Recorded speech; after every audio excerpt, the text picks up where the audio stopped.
ওম শান্তি। 22/2/2024। প্রাত মুরলি বাপ-দাদা, মধুবন। বাবা আজকে বললেন, মিষ্টি বাচ্চারা, এই শরীরের দ্বারা জীবমৃত হওয়ার জন্য অভ্যাস করো। আমিও আত্মা, তুমিও আত্মা। এই অভ্যাসের দ্বারা মমতা দূর হয়ে যাবে।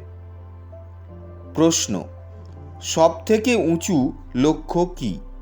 সেই লক্ষ্যকে প্রাপ্ত করার নিদর্শন কি হবে? উত্তর: সকল দেহধারীদের থেকে মমতা দূর হয়ে যাবে। সদা ভাই ভাইয়ের স্মৃতি থাকবে। এটাই হলো উচ্চ লক্ষ্য। এই লক্ষ্যে তারাই পৌঁছাতে পারবে যারা নিরন্তর দেহী অভিমানী হওয়ার অভ্যাস করে। দেহী অভিমানী না হলে কোথাও না কোথাও আটকে যাবে, নয় নিজের শরীরে, না হলে কোনো না কোনো মিত্র সম্বন্ধীর শরীরে। তাদের কারোর কথা ভালো লাগবে বা কারোর শরীর সুন্দর মনে হবে। উচ্চ লক্ষ্যে যারা পৌঁছাবে তারা কোনো দেহকে ভালোবাসতে পারে না।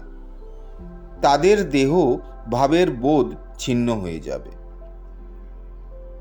ওম শান্তি। ধারণার জন্য মুখ্য সার। 1 নম্বর, দেহ ভাবকে সমাপ্ত করার জন্য চলতে ফিরতে অভ্যাস করতে হবে, যেন এই শরীরের দিক থেকে আমি মৃত, পৃথক। আমি যেন এই শরীরে নেই। শরীর ছাড়া আত্মাকে দেখো। 2 নম্বর, কখনোই কোনো শরীরের প্রেমিক হবে না। এক বিদেহী বাবার প্রতি ভালোবাসা রাখতে হবে। একের সাথেই বুদ্ধিযোগ রাখতে হবে।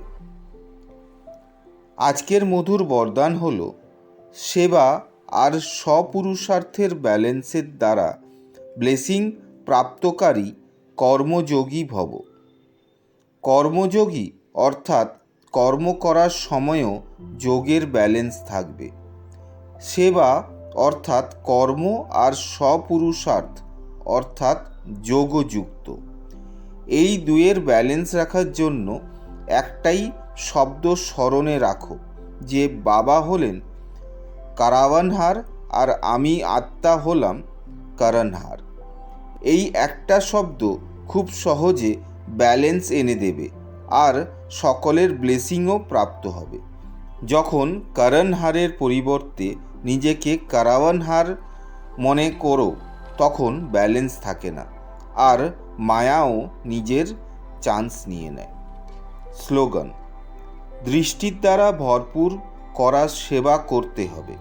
তার জন্য বাপ-দাদাকে নিজের দৃষ্টিতে সমাহিত করে নাও। শুক্রিয়া বাবা।